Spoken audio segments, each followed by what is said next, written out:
Auzubillahiminash-shaytanir-rajim. Bismillahir-rahmanir-rahim. Assalamualaikum. Ji ayanu, pakhair agale, ni hao, chunashumme, washmale. Ohaya gonzaimas, guten Morgen, hola, boyo, privyet, kaifa hal? Halishuma chatore, ahlan wa salam, marhaba. Buna, mucho gracias, swabi, ab bhalli ghare aaya. Hosh gyalde nanaya wasaya, khuya mora, chi vato, chi halyot, kali mera, khair utan. And a very warm welcome to everybody who's tuned into PTV World and watching World this morning. Alongside my wonderful colleague who happens to be Miss Eesha Rehan.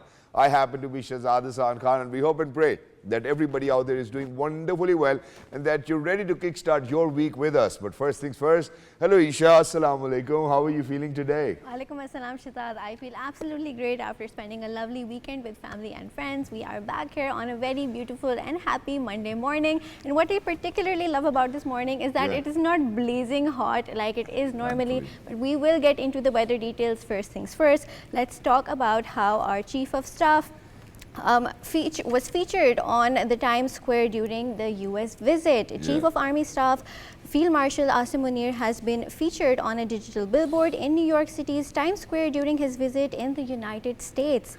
The billboard shows images of Field Marshal Asim Munir alongside the Pakistani flag.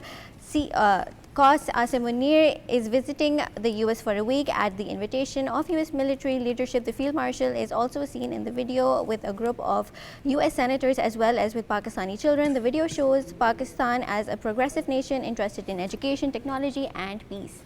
Alhamdulillah, without a doubt as well. And with this, ladies and gentlemen, we'll move on towards how it's the World Remittance Day. And remittance, Eesha, do you know that actually plays a very pivotal role for Pakistan's economy, and almost around 33 or 32 billion dollars are actually coming to Pakistan in terms of remittance. But the International Day of Remittance is being celebrated today to recognize the contribution of migrant workers towards supporting their families and communities.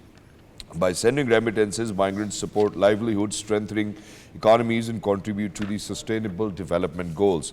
The United Nations General Assembly formally adopted the day on June 12, 2018, and ever since it is being observed every year on June 16th. Remittances serve as an important source of foreign exchange and also play a vital role in the development of countries of origin. They help reduce poverty, boost economic growth, and increase financial inclusion. Also, the Prime Minister Mohammad Shehbaz Sharif has said remittances from overseas Pakistan have played a crucial role in significantly strengthening the national economy and foreign exchange reserves. In a message on the occasion of the International Day of Family Remittances, he has said today Pakistan joins the international community in observing the International Day, a day dedicated to honoring the vital contribution of the migrant workers who, through hard-earned work, uplift millions of families and derive development in their home countries. Wonderful. So we do know the importance of remittance for our country as well, and we certainly need to pay rich tribute for all of those migrants who are out there and have been sending in remittances to their country. And I think it's wonderful to observe and celebrate such a day, and people who have actually played a pivotal role in the economic development of the country we call the motherland Pakistan. But while we are here, I think, Eesha, I'm going to share my experience, because over the weekend I was in Lahore, and while I was in Lahore, imagine that it was this hot that no matter what sort of air conditioning you will put on in your car, your windscreen will actually throw hot flashes to you, and you'll be like, okay, I don't know whether I need to be out there or not, and everybody wants to stay inside. And with this kind of heat, what happens is that you are usually under the weather, you know, so it'll be flu, it'll be because we are transitioning from an air conditioning room to outside where it's 48 degrees. So we really need to kind of keep a check, you know, for our audiences, whether how the weather is going to be in days to come. Because as soon as I woke up in the morning, the first prayer that I made was, Allah Pak, please, aaj mausam bahut acha ho. And as soon as I looked, and as soon as I looked outside the window, I was like, wow, thank God, finally it's cloudy. At least, you know, the sun is not blazing. And that was something where I actually thought, okay, I think it looks like as if it's going to probably drizzle in Islamabad, because just last night there was a slight drizzle where I live in D12, Islamabad. And then I was like, okay, I think the weather is going to change. But is it going to change for better is something that we need to know. Obviously, we do know it's June and then it's going to be July. But to speak about it, ladies and gentlemen, we're very lucky that we've actually been joined by the Director General PMD, Mr. MAHR Sahibzad. Khan Saab, hello sir, assalamu alaikum, good morning. How are you doing today? Wa alaikum assalam, very fine. How are you? Allah ka shukar, sir. Sir, sir मौसम का क्या हाल है sir? मौसम तो बिल्कुल ठीक है. The weather you observed during the last week that the temperature touched at the level of the 50 degrees centigrade in some areas of the Sindh and even Bakar of the Punjab. But the weekend you have just spent in Lahore, that was very pleasant. Though there was no rain, but the windstorms or something cloudy weather that have make it amazing. Now today is the 16th June, and today or tomorrow is the last day of this spell. Actually, these were the pre-monsoon rainfalls. But the rainfall of the monsoon that is likely to start from the 21st June, that will be the regular spell of the monsoon that will last about 5 to 6 days and will produce widespread rain in Pakistan, even from north to south. Nowadays, we have also observed pleasant weather in Karachi. There was a shower rain and in some parts of the Balochistan, but that is the moisture produced by the Indian Oceans that is going to be reached, and that will mix with the cold air mass that is coming from the west. They will produce rain during the you can say the weekend days. From Friday to then onward, there will be the monsoon spell, and Pakistan's most of the areas will have a good rain. Finally, it's a good news, sir, that finally, all we need to do is that we need to wait till probably Friday or Saturday, because, my device over here tells me that from Sunday onwards, the monsoon rain is going to start. Sunday, Monday, Tuesday, and Wednesday, it will be raining. Well, that's the window that I have as of now, and probably it will. But, sir, let's start from the south. Obviously, in Karachi, it has rained just yesterday as well. There was a shower rain. Let's come down to Balochistan, because, a lot of the times that the news that we have shared is that a westerly wave is entering the country and it will rain in most parts of the country as well. So, let's come from the westerly wave. Yes, that is due to the westerly impact of the westerly wave. And now the good news is that even the monsoon rains will be above normal rainfall. And this spell that I have told you, I have discussed in the next week.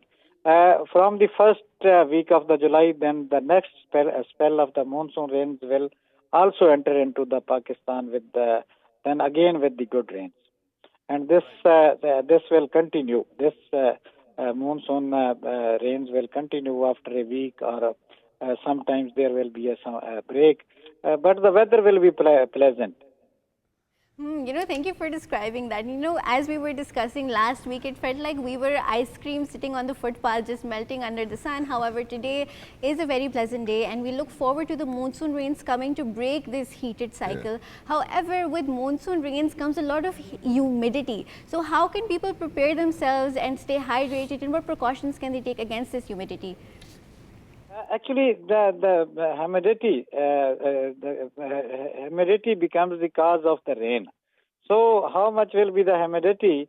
The winds, the cold air winds that will be coming from the west, they will produce rain. So, but the weather outside will be very sultry weather.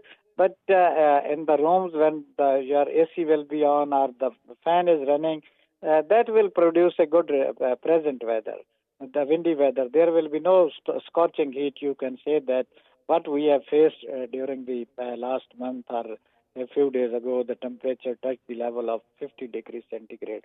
But that repetitions will not come again.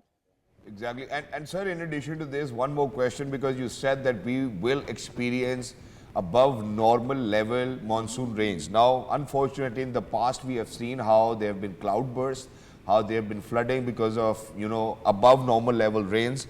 Do you think that Pakistan needs to prepare for such a calamity, unfortunately? Do you see such a thing? Do you think that hailstorms will be probably in course as well? What do you suggest? Yes, yes. When we are expecting more than normal rainfall, then these phenomena of heavy precipitation, cloud burst, and flash flooding, urban flooding, these phenomena will occur during these days, and we will have to be ready. We have informed about to the stakeholders that these calamities could happen, and we must have to be ready for that. And even when we will also issue the advisories or alerts or the warnings before occurring these phenomena. Sir, and we certainly will be. I think I'm going to actually request all my viewers who are out there as well to please make sure that to kind of be a regular to check on the PMD page as well or on their website. But sir, very quickly, जितनी sir गर्मी पड़ गई है उस हिसाब से आम नहीं मीठा है अभी तक. इंशाल्लाह आ जाएगा. मेरा ख्याल है आम जो है ना वो भी आ जाएंगे. आप तक पहुंचा सर अभी तक?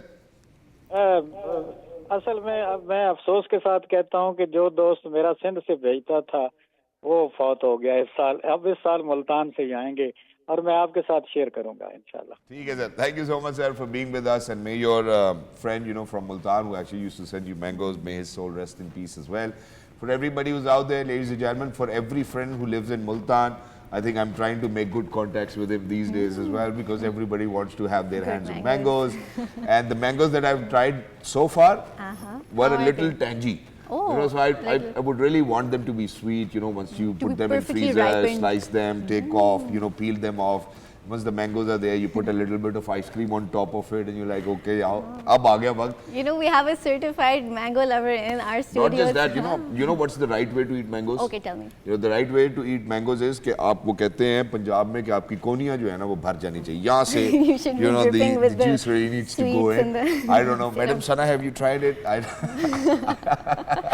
For all the people who are watching and love mangoes, just like Shahzad, please reach out to us and comment and let us know if you love mangoes as well. And what type of mango do you love? Exactly. And you know how many ways are there to eat mangoes? No. Have you tried the ice cream method where you cut the top half of it, so the seed actually stays in, and then you use a spoon to kind of take it out and just eat it nicely. That's I number have one. been seeing these hacks on कभी Instagram. आपने नरम करके खाया? No, ऐसे no. लंगड़ा होता है या अनवर रटोल होता है, ऐसे हल्का सा पिलपिला करके ऊपर से बीज उतार के, and then you have it. That's fine. We need to have a mango. और फिर उसके बाद उसकी खाल को आप उल्टा करके whatever is left, you take that as well. Scrape it off. Wow, man, we love the dedication towards mangoes, and yes, we need to have a mango show. We need to we'll do a demonstrate mango show. The ways to eat mangoes. But for now, the show that Pakistanis have been putting up is something that I would want to share with our audiences, because imagine that Mr. Irfan Masood smashes record for most fingertip push-ups in 1 minute. Wow, in one fingertip. Pakistani martial artist Irfan Masood from Waziristan has once again brought international acclaim to the country by breaking Guinness World Record held by Norwegian athlete. Irfan Masood surpassed Norway's Syed by completing 39 fingertip push-ups in 1 minute in Peshawar while carrying a 100-pound weight, breaking the previous record of 27. With this achievement, Masood has set a total of 156 Guinness World Records, becoming the first Pakistani to reach this milestone. Notably, he holds 70 records in the push-up category alone, the highest number globally. He holds 41 Guinness World Records with 100-pound weights and also leads globally in categories involving 100, 80, 60 and 40-pound weights. Irfan Masood has broken world records from over 20 different countries. Wow, how fascinating. And not just this, there's other people who are displaying a lot of strength representing Pakistan across the globe. Pakistani weightlifter Nida has won the world's strongman title for the second year in a row, placing Pakistan on the global weightlifting map. The athlete from Gujranwala defended his title at the World Strongman Championship in Uzbekistan, where he won 2 gold medals. He 1 point and emerged as the undisputed champion. Pakistan Weightlifting Federation officials lauded Noor's success at the event, saying that he had set a benchmark for the younger generation. Wow, I think that's and great. It's very fascinating and encouraging for the Eesha, people watching. Yeah, we encourage you to do whatever you're doing. You're doing great. And what Abbas bhai said early in the morning, you really need to work on that, okay? Now, ladies and gentlemen, obviously Pakistan off to a great start, and hockey happens to be our national sport. Do you know that? Yes. Yes, okay. And I've got another question, but after this one. So Pakistan versus Malaysia hockey match ends in a 3-3 draw. FIH Hockey Nations Cup match between Pakistan and Malaysia ended, as I said, in a 3-3 draw in Kuala Lumpur. Pakistan played brilliantly from the start and take 2-0 lead in the first quarter. In the fourth quarter, Pakistan netted another goal to increase their lead to 3-0. Malaysia bounced back in the last quarter and scored 3 goals to level the match at 3-3. For Pakistan, Ahmed Nadeem, Abdul Rahman and Rana Waheed Ashraf netted 1 goal each. Pakistan will now face Japan tomorrow in their second match. So best of luck to Pakistan. Yep. Yes, It's exactly. wonderful to see, you know, Pakistan striving and shining its name across the globe. However, recent tensions across the globe have been brewing up, and to dive into it, we will read the news. In light of the evolving regional situation, the government of Pakistan is taking necessary measures for the welfare and safety of Pakistani nationals in Iran and in Iraq. In a statement, Deputy Prime Minister Ishaq Dar said that 450 Pakistani pilgrims have been evacuated from Iran so far. He said that the government of Pakistan is taking necessary measures for the welfare and safety of Pakistani nationals. He said arrangements are being made for safe evacuation of Pakistani students currently residing in Iran, under which 154 will be evacuated in the first batch. Foreign Minister said our embassy in Iraq is in contact with Pakistani Zareen who are stranded due to the closure of airspace. He said measures are underway to ensure their safe stay in Iraq and possible evacuation. Ishaq Dar said our embassies in the region are closely coordinating all necessary efforts to support Pakistani nationals. Crisis Management Unit at Foreign Office Islamabad is operational around the clock and can be contacted at 051 9207887 or via email address. Exactly, and for people who are out there in Iran and are actually facing the atrocities of Israel, you know, our prayers go out for them as well. And just very quickly before we actually introduce our guest, you know, Mr. Donald Trump, the President of the United States of America, said as Israel and Iran exchange missiles for a fourth consecutive day, US President Donald Trump has urged both countries to make a deal. On social media platform X, Trump said Iran and Israel should make a deal just like they got India and Pakistan to make a deal, in that case by using trade with the United States to bring reason, cohesion and sanity into the talks with two excellent leaders who were able to quickly make a decision and stop. And to speak furthermore about it, ladies and gentlemen, we're very lucky that we've been joined by a senior analyst who actually happens to be Professor Dr. TUGHRAL YAMIN. So, TUGHRAL Sahab, Assalamu Alaikum, good morning. Thank you so much for joining us. How are you doing today? Walaikum Assalam, Shahzad Sahab. I hope I'm visible. Mr. TUGHRAL, very sorry, but I'm just going to request you to please straighten your frame a bit, you know, if you can do that. I have been trying to do that, but perhaps my knowledge of Teams is a little rusty. Okay, thank you so much. Very sorry, but sir, now let's talk about Iran and Israel and the war which has been actually on the forthcoming day. We have seen that, you know, the missiles are being attacked from both the countries as well. How do you see it changing the very narrative of the region that we live in? Shahzad Sahab, very unfortunate. This war totally uncalled for. The Israeli attack was a provocation, and one knew that Iran is going to retaliate. Nobody can sit and take body blows without retaliating, which Iran has done, and it has also inflicted damage. Now it's the question is who has inflicted more damage. That the jury will take a long time to decide. But the Israeli aim and objective is very clear. They want to destroy the Iranian nuclear program. Whether they have been successful so far, whether they have been able to destroy it partially, one doesn't know. But they have created serious damage. They have been able to eliminate the military leadership and the scientific leadership as well. The Iranian response has also been quite lethal. It has also spread a lot of panic within Israel. It has taken out their possibly military targets, but the panic is palpable among the citizens of the country. So Donald Trump is again trying to play the role of peacemaker, deal maker. Whether he's successful in doing that or not, I'm not very sure. He says that he will use the same tactics which is used to convince Pakistan and India to ceasefire. That is trade.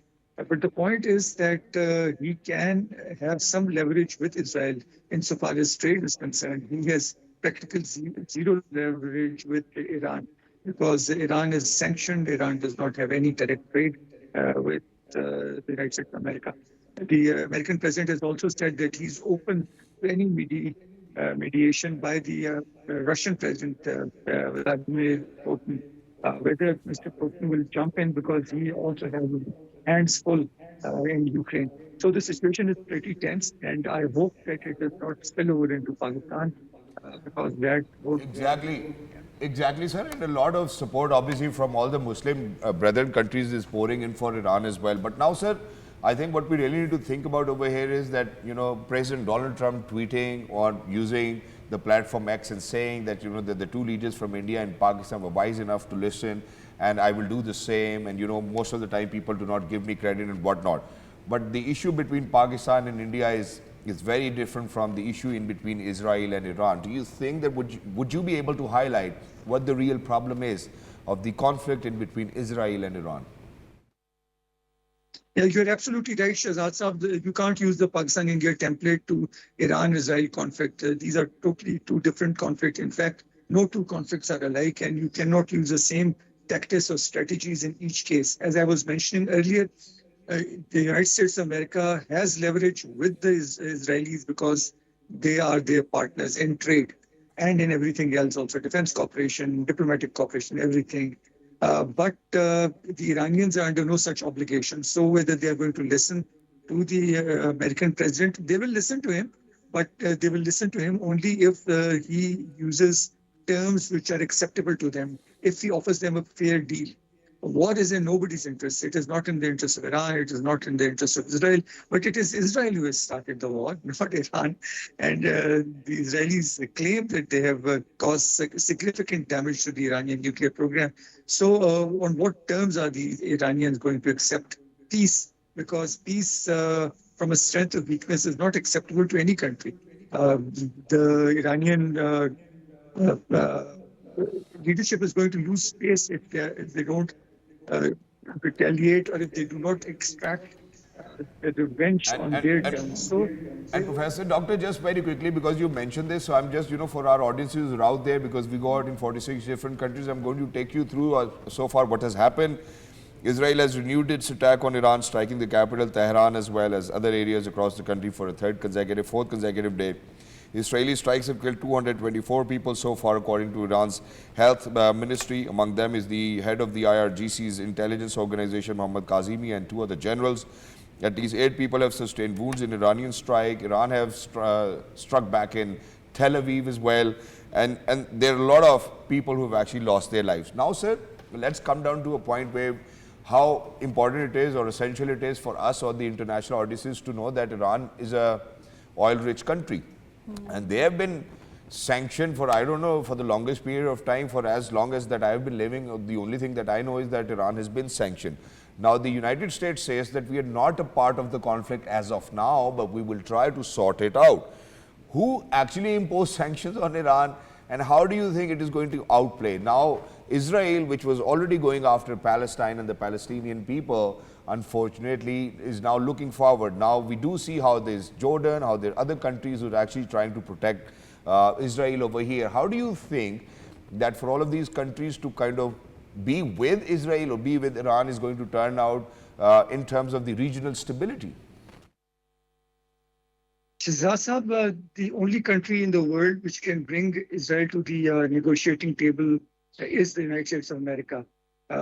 Unfortunately, it is part of their foreign policy to support Israel. They have been supporting Israel. They've been supporting them in Gaza. They've been supporting them in the United Nations. They've been vetoing any kind of legislation at the international fora which could bring about peace in the Middle East. So they are not going to ditch the Israelis, that is for sure.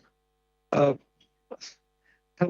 they can do if they really want is to that the Israelis should behave themselves. They should stop the military aid for once. They should stop. They should tell them in very clear terms that we are not going to support you militarily. Uh, they have been using US hardware, and Netanyahu has also been claiming that the American aircraft have been bringing down Iranian drones, although Trump has denied it. He says we have no direct involvement, but this is not correct. There is an involvement of the Americans. They don't have boots on ground, but yes, they have boots on ground in the Middle East. They've got 40 to 50,000 servicemen deployed in the Middle East, in Qatar, in Bahrain, in UAE. They have got 8 bases. 4 of the largest bases are very near to us. So if the war escalates, then the Iranians could target American bases in Iraq or Qatar. There is their biggest base. So if that happens, it is going to be catastrophic. This is going to then escalate. It will bring Americans directly into the conflict. So this has got to be stopped. Trump has been saying that we don't want to join the battle. That's what he's saying, but they are indirectly involved. To say that the Americans are not involved is, I would be untrue. So if they are involved in some way or the other, That's a statement, sir. That's a statement by President Trump, which I was sharing with you, and I can even share the source, which obviously happens to be from Al Jazeera, where he says that the US is not at this moment involved in the conflict between Iran and Israel, after he wrote it on social media post that the warring countries will have peace soon. Now, for them to have peace is something that our audiences need to understand why they're fighting in the first place. Is it because of, how Israel has been targeting innocent Muslims in Gaza and Palestine? Do you think that's the reason? Do you think it's a long-standing reason otherwise as well? Because Iran was one of those countries which actually launched an attack even when Israel started attacking Palestine. Also, the Americans can very clearly tell the Israelis that they are not allowed to use their weapons of war. That they can do. They have been doing in various wars. They can stop them from using their weapons, but that's not on their menu. They have been supplying them with arms, ammunition, weapons, the Iron Dome air defense system, although that's a defensive system in Israel, that has been constructed with the help and connivance of the United States of America and India. So you see, there are powerful actors who are acting against Iran. And although all Muslim countries, Pakistan included, have shown their dismay on this blatant provocation, which has put the peace of the entire region and indeed the entire world into danger. But the only passing statements will not help. And the only country, again, I'm repeating, the only country in the world who has the influence and the power to stop the Israelis from attacking Iran, who have the power to bring the Israelis to the negotiating table, who can bring about peace in the region, is none other but the United States of America. And the United States of America has got, again, at this cost of repetition, have got a very large military presence in the Middle East, about 40 to 50,000 personnel. Fifth Fleet is located in Bahrain. They have got USS Winsome in the Persian Gulf. They have got aircraft based in Jordan. They have forces in Egypt also. So it is only the United States of America. Russia had some forces in Syria, but no more. So the only country which has influence, military, diplomatic, economic influence in the Middle East, which has the potential to stop the war, it is the United States of America. If United States of America is very serious, Professor they Saab, can stop Professor the war. Saab, which is why I'm very, very sorry that I'm interjecting over here, but the question stands now that within this conflict of Iran and Israel, we do know how there are certain countries which are accomplices of United States of America, how they're allies of United States of America, are Muslim majority countries. What role do you think they will have to play responsibly to make sure that they avert such a risk for their own nations? Shahzad, there are Muslim countries who we know that Trump visited the Middle East some time ago, and the Middle Eastern countries, the Gulf countries in particular, they pledged billions of dollars into American defense industry. The Qatar government presented Trump with a with an aeroplane which can function as a US-1 and which presumably Trump can take home. So these people have influence. If they can say, hey, stop it. We are going to renege on our promises, give you so much money from our government treasury. The Americans will perhaps listen to them. But I don't think the Arabs are interested in this. That is my... Yeah, but sir, there's one thing which research says, and that research says that whenever any president is taken over the government in United States of America, and if there's war in any part of the world, their economy benefits. Economy benefits, whose economy benefits? The US economy benefits.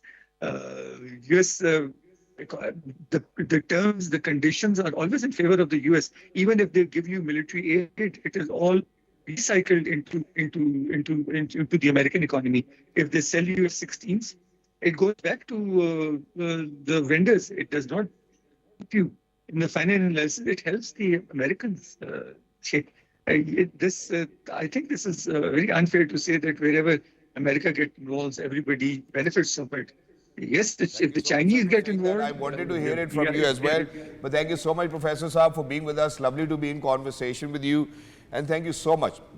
What you actually said towards the end, that it's unfair to say that wherever there will be war in the rest of the world, that US economy will benefit. And United States President himself has said that we really aren't involved and we do not want to get involved. But yes, if there needs to be our involvement, we will make sure that Israel and Iran come onto the table, sit down, and there should be peace talks, and that they should resolve how we have always made sure that how peace was brought in between Pakistan and India, even though that the conditions were very different. But certainly United States of America has always played a role of being a peaceful ally of all of those countries and bringing peace and stability in the region, and that too alongside economic growth. But now, I think I'm just going to go a little lighter now. And I don't know if you've heard about this or not, Eesha, but it's a growing trend. Have you heard about Labubus? Yes, it has been all over my Instagram feed. People are going crazy and attaching these little mini dolls on their bags and using them as accessories. It's very cute. And the guy who actually makes them is becoming the richest guy in the world as well. Now imagine that the Pop Mart CEO becomes 10th richest in China thanks to the Labubu craze. Global popularity of the famous toy Labubu has propelled Pop Mart CEO Wang Ning onto the list of the richest individuals in China. Pop Mart was founded in 2010 and started off as a multi-brand retailer. However, owes its success to its blind box retail model, which evolves around surprise gamification and collectability. Pop Mart introduced many characters, but the popularity of Labubu, a quirky elf-like creature created by artist Kasing Lung, has skyrocketed, becoming a standout success. And Labubus are not only like smiling dolls, or stuffed toys.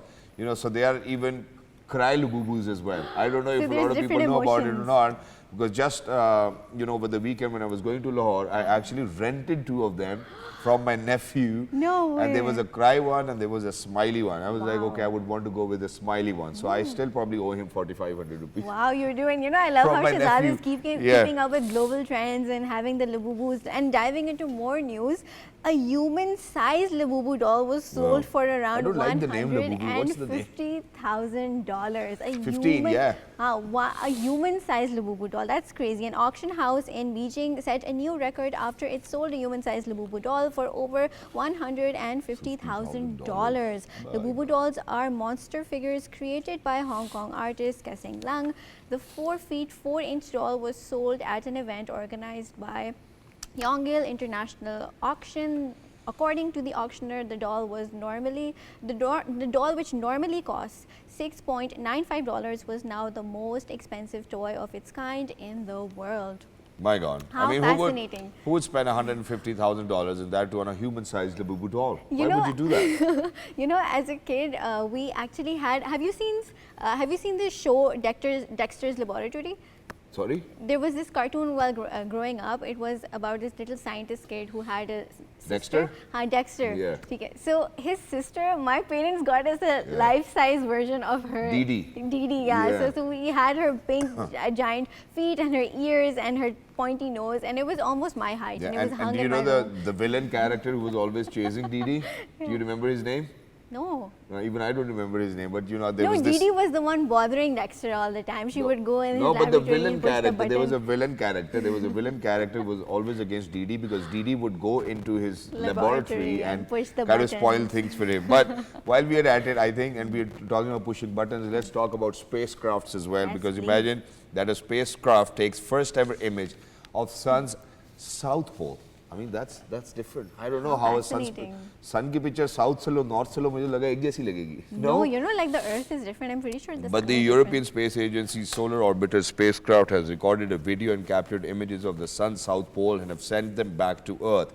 The images show a shimmering bright atmosphere which reaches temperatures as high as 1,000,000 degrees Celsius.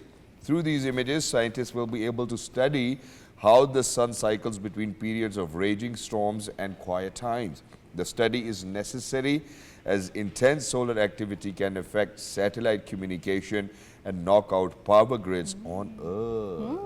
And you know, since we are talking about the sun and how hot it is these days, one thing that always bothers me about summers is the mosquitoes that come, you know, ringing in The our ears dragonflies. and biting us. However, We need dragonflies at our homes. Do you know that? Exactly. Coming to the point is that, you know, instead of using the unnatural chemical like bug repellents and bug sprays and chemicals in our houses, we can actually use dragonflies as a natural source to stray away mosquitoes. The dragonfly can consume hundreds of mosquitoes every day, qualifying to become the ultimate mosquito control agent. Dragonflies are natural pest controllers and A gardeners. gardener's best friend as they feed on mosquitoes. Therefore, All right. attracting dragonflies to one's garden by planting specific plants is an eco-friendly and effective way to reduce mosquito populations without the need of harmful chemicals. How fascinating. Wow, that's good. But I don't know, you know, even if it's mosquitoes or dragonflies, you know, you might still get scared, bro.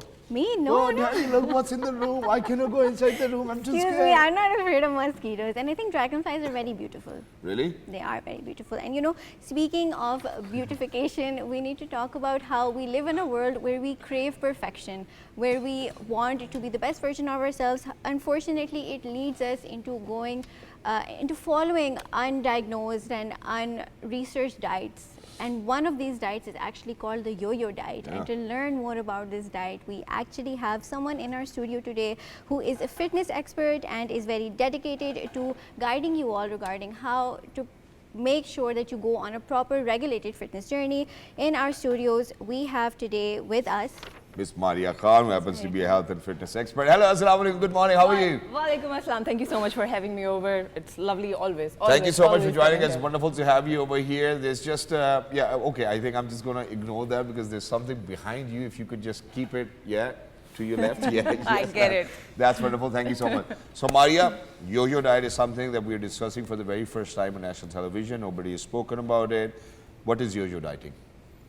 So Is it it's good or bad? It's that concept of you go on a regime for 1 month, 2 months, 3 months, you lose some weight and then you regain it. Then you lose some weight, then you regain it. We keep on doing then that. you lose some weight. So this weight loss and that weight increase, then weight loss and weight increase. This is the yo-yo dieting, and which is detrimental for the heart. It increases our risk of cardiovascular disease by 5 folds. All right. So you think Multiply 500 times. My God. Yeah. You know, so I can't be losing weight and then gaining weight and then losing weight and then gaining weight. I really need to maintain. So I need to be on a regime. So why is it, okay, so I think what we really need to talk about is the content of that diet. So what we're doing is that we're getting off carbs. We're not having any sugar. We're not having any chapati. We're not having any roti, nothing at all. And then all of a sudden we're back to having it again. I mean, but it's not just that. I feel like there's extreme diets across the globe. There's like detox juice diets. Then there's the cabbage diet where you just eat cabbage for a week or cabbage there's an soup for ice a cube week. diet, you know. Yeah. Oh my gosh, You just horrible. eat ice cubes all day long. Yeah. And you do it for 15 you have a days, throat you like will mine. lose 20 kgs. And the celebrities are endorsing it. So the fact is, so if I look at the trend the whole year, 365 days, So it starts with the new year, right? You start with, oh, I'm gonna, this is my new year resolution. That happens, then summer comes, and then you're looking for summer diets over the internet. Then it's the Ramadan diet. Then it's post-Ramadan. It's the Eid diet, okay. And when that is over, it's the summer body. It's now there's another, hype coming up. Shadi ka season hai, MARIYA Shadi diet, okay. And then you see it's December again. So think of it as long-term. For once, this is the only vessel which is with us from start till end, from birth till death. True. So we are going to carry this for the rest of our life. It's not for 1 month or 2 months or 3 months. So sustainable solution is the only way. This health is not only physical, but it's emotional and it's psychological also. True. Thank you so much for saying that. But Mariya, we have seen how you've been suggesting a lot of diets to yourself. I have been going to the same gym that you were going to, right? And I would always see how, you would talk about how positive mindset will needs to be kind of given priority, how, such a diet which is maintainable needs to be given priority. So rather than discussing, okay, what people are doing wrong, let's tell them what is sustainable dieting, with which you are actually going to do benefit towards your organs or your health, and that you will stay healthy and the vessel will live for a longer period of time. Absolutely. Thank you so much. So stop demonizing any particular food group. Okay. Like you will hear, leave carbs. Don't leave carbs. The nature produced carbs like wheat, barley, all of this is for the human body. Our brain needs carb. So add carbs, add protein, add fruits, add vegetables. There is another, I don't believe this, there's another psychosm going on over fruit. Oh. I don't know who these people are who have demonized fruit. No way. Right, so add fruits, add vegetables, drink lots of water. People are not drinking water. Add meats, add legumes, dalein, lentils. And so the idea is balanced diet. And as the name suggests, add all food groups in balance, add all of them. So what do we mean when we say balance? How much of it? Because they say that, okay, so for example, if my body weight, which is not now 100 kgs, it's at 92 or 93. Yay. So that means that I need to have 92 grams of protein every day, right? That's what they say. Yeah. So I can divide it over 3 and then, obviously whatever the number is, so I could do it on, what about fruits? What about vegetables? What about water? Fruit is 3 to 4 servings. Now, 1 apple is 1 serving, a pear is 1 serving, a peach is 1 serving. 2 bananas is 1 serving. Yeah, but like पता नहीं उसके बारे में क्यों कहते हैं कि केले 2 खाने चाहिए? And eggs as well. And exactly, that's another myth. But if you're like dosing on one particular fruit, for example, there's this crazy diet going on these days, watermelon diet. If you're eating watermelon, breakfast, lunch, dinner, Oh my God. then the whole regime is wrong. True. So add proteins, like you just said, like if you are 92 kgs, at least add 92 grams. And by the way, that 92 grams is not the weight of the meat, it's the it's the protein content inside the meat. Inside, okay. All right, so like if I We take learned it, like something this very is my hand is my measuring cup. So a steak of fish, this is like appropriate size for me. A steak of fish would have like around this size would have like around 40 grams, 35 to 40 grams. Fish has the most protein sources, protein content in it. Then comes mutton, and a steak of mutton like this size will be 30, 33-ish, like plus minus. Chicken will have the least. Oh, that's so shocking, And because eggs? we view chicken as our main And eggs protein is like source. when we are talking protein Char sources, like it's like at the one egg white has 3 grams. Bas, that's it? Egg white, 1 egg white. Yeah. Wow. 1 egg white. 4-5 अंडे खाता हूँ दिन में. Protein shake के बाद. So how much yolk is the question? I know yolks तो नहीं. No, Ah, so I yeah, don't exactly. take yolks, but लेकिन imagine, what you're trying to say, that if this is the measuring stake or the measuring yard, So your hand मैं is तो बहुत yours. महंगा पड़ूंगा अपने घर वालों को. Your hand is It's yours. huge. Exactly, that is your measuring Yeah. size, measuring cup, whatever, for the steak. So the thing is, don't overdose on. If you're eating fruits and you're just eating fruits all day long, that is not good. That is not correct. Exactly. Only So fiber if is you're normal just to eating consume meats, your there are fiber. people who will go on this high protein diet.